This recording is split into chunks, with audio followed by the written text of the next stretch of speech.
Hello everyone, welcome on Aimers classes. आज हम पढ़ेंगे 11th क्लास का चैप्टर नंबर 10 सरल रेखा स्ट्रेट लाइन।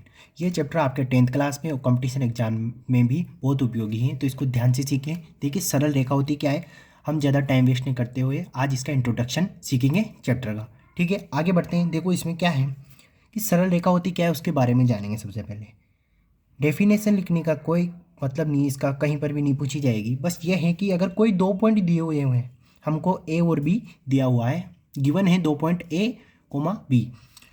जो दो बिंदु हैं अब वो उनकी मिनिमम डिस्टेंस, दो बिंदुओं के बीच में मिनिमम डिस्टेंस को मिलाने वाली रेखा, मतलब जब दो बिंदुओं को मिलाएंगे ना, तो ऐसी रेखा, ऐसी लाइन जो इन दो पॉइंट्स को मिलाएगी, उनके बीच की वो मिनिमम डिस्टेंस है।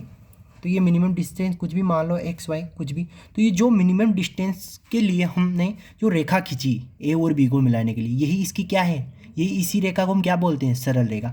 ऐसे मान लीजिए अगर मैं ऐसे खींच दूँ या फिर ऐसे खींच दूँ, तो ये क्या स्ट्रेट लाइन है। क्यों? क्योंकि इससे तो ज़्यादा डिस्टेंस फाइंड होगी ना। सबसे मिनिमम डिस्टेंस तो यही है दो पॉइंट को मिलाने की।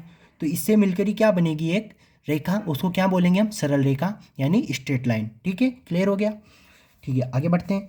देखिए अगली बात आती है कि कोई दो पॉइंट दिए हुए हैं ए और बी।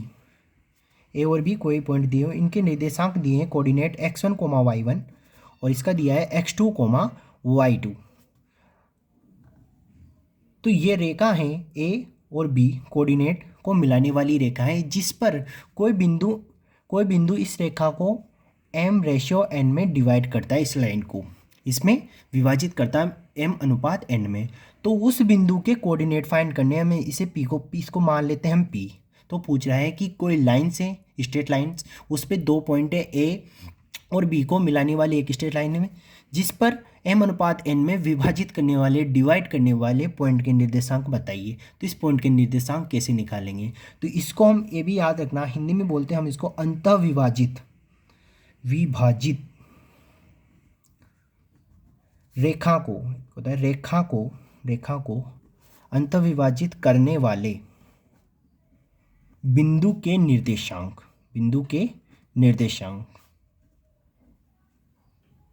ठीक है, इस बिंदु के निर्देशांक निकालने में अंतर्विभाजित, ये अंतर्विभाजित है अपने। अगर इसमें आगे चैप्टर में होगा तो हम बाह्य विभाजन पर भी चर्चा करेंगे, उसको भी सीखेंगे। बाह्य विभाजन में यह होता है कि रेखा के बाहर कोई पॉइंट होता है, अब वो इन दोनों को क्या करता है, डिवाइड करता है m/n में किसी में भी, तो उस पॉइंट के निर्देशांक। लेकिन हम क्या बोल रहे हैं, ए कोऑर्डिनेट है और बी कोऑर्डिनेट के बीच में रेखा पर कहीं पर भी m/n में डिवाइड कर रहा है कोई पॉइंट, उसके कोऑर्डिनेट बताने में। देखो कैसे करेंगे, पी वो पॉइंट है, तो देखो सबसे पहले m को गुणा करेंगे, मल्टीप्लाई करेंगे मैं x2 से, mx2। फिर n को मल्टीप्लाई करते हैं हम x1 से, जिससे अपना x कोऑर्डिनेट आता है इसका, तो nx1 डिवाइड। अब इन दोनों को ऐड करके हम नीचे लिख देते हैं m + n कोमा। अब y कोऑर्डिनेट निकालना है इस पॉइंट का, तो कैसे होता है, m को किससे मल्टीप्लाई करेंगे, इसके y2 से, my2। ठीक है, फिर n को मल्टीप्लाई करेंगे इसके y1 से, ny1। ठीक है, डिवाइड होगा m + n से। ये हो गया अपना कोऑर्डिनेट, इसका कोऑर्डिनेट। ध्यान रखना, बहुत इंपॉर्टेंट है। आगे बढ़ते हैं। सरल रेखा या कोई रेखा कुछ भी मान लो, सरल रेखा के मध्य बिंदु,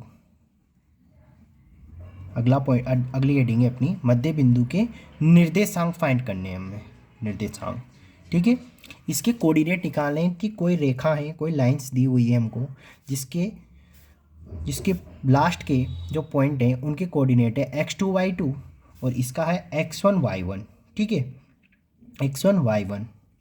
तो इसमें बीचों बीच जहाँ पर ये रेखा है उसको मिड पॉइंट के निर्देशांक निकालने हैं हमें, उसको फिर p मान लेते हैं। इसके हमने कोऑर्डिनेट फाइंड करने हैं मिड पॉइंट के, स्ट्रेट लाइन के। तो देखिए कैसे फाइंड होंगे, बहुत इजी है, कुछ भी नहीं है। p हो x1 + x2 करेंगे, x1 + x2। x कोऑर्डिनेट निकालना है तो x1 और x2 को ऐड कर दो, डिवाइड किससे करना है, 2 से। रेशियो से निकालते हैं, रेशियो भी y1 + y2, y कोऑर्डिनेट के लिए y1 + y2 दोनों को ऐड करेंगे, डिवाइड किससे करेंगे, 2 से। ये इसके कोऑर्डिनेट आ गए। ठीक है, आगे बढ़ो। उसके बाद देखिए एक आता है बहुत इंपॉर्टेंट फॉर्मूला है, त्रिभुज ट्राइंगल, त्रिभुज का क्षेत्रफल, त्रिभुज का क्षेत्रफल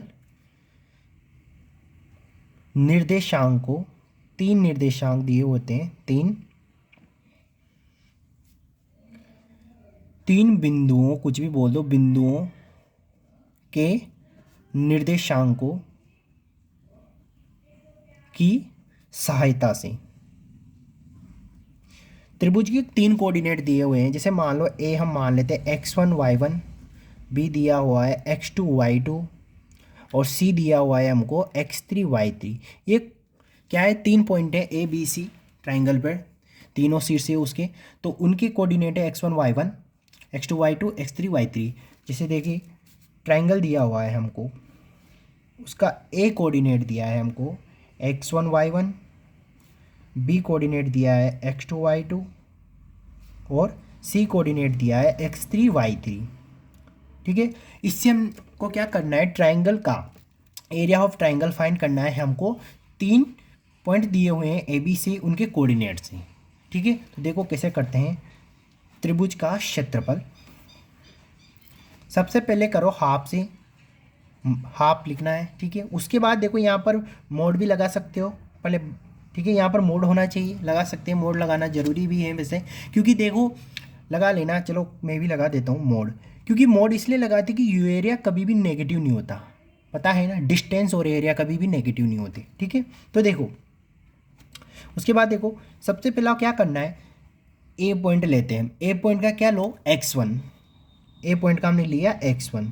ठीक है, उसके बाद ए को छोड़ना है और इसके y2 और y3 की डिस्टेंस लेनी है, y कोऑर्डिनेट की। तो क्या होगी, y2 माइनस y3, y3। ठीक है, फिर लगाएंगे हम प्लस, ऐड करेंगे। उसके बाद इसका लेंगे x2 b का, फिर b का x2 ले लिया तो y2 को छोड़ दो इसके को, और इसमें से करो y3 माइनस y1। ठीक है, प्लस फिर करेंगे हम x3 c का कोऑर्डिनेट, उसके बाद c का y3 को छोड़ दो, फिर लेंगे हम y1 माइनस y2। ये हो गया अपना ट्राइंगल, एरिया ऑफ ट्राइंगल, त्रिभुज का क्षेत्रफल कोऑर्डिनेटों की सहायता से। ठीक है, कंप्लीट है। अब देखो एक कंडीशन होती है, इसी की एक कंडीशन होती है, संरेखी बोलते हो उसे, संरेखीय, या इंग्लिश में बोलते हैं उसको कोलिनियर, कोलिनियरिटी। ठीक है, संरेखीय, कोलिनियरिटी संरेखीय होती है। उसमें क्या होता है कि ट्राइंगल के तीनों पॉइंट्स ए बी सी एक सीधी रेखा में आ जाते हैं। जैसे ट्राइंगल के कोई पॉइंट है ए बी सी, ये तीनों एक सरल रेखा में, स्ट्रेट लाइन में आ जाते हैं, और इसका एरिया उस कंडीशन में क्या होता है, इसका एरिया, त्रिभुज का क्षेत्रफल एरिया क्या हो जाता है इस कंडीशन में, कोलिनियरिटी में, सर एक स्थिति में जीरो हो जाता है। ठीक है, इसमें क्या हो जाएगा, एरिया जीरो, और तीनों पॉइंट ए बी सी क्या है, एक लाइन में आ जाए, क्योंकि देखो इसमें तो एरिया था, ये अंदर वाला क्या है, एरिया। ठीक है, लेकिन इस पे इस लाइन का कोई एरिया हो सकता है क्या, नहीं हो सकता, तो त्रिभुज का क्षेत्रफल क्या है यहाँ पर, जीरो। ठीक है, देखिए आगे बढ़ते हैं। इसके बाद कोलिनियरिटी क्लियर, इसके बाद अपना संरेखीय वाला पॉइंट क्लियर हो गया। अब देखो आगे बढ़ते हैं हम इसके इंट्रोडक्शन में।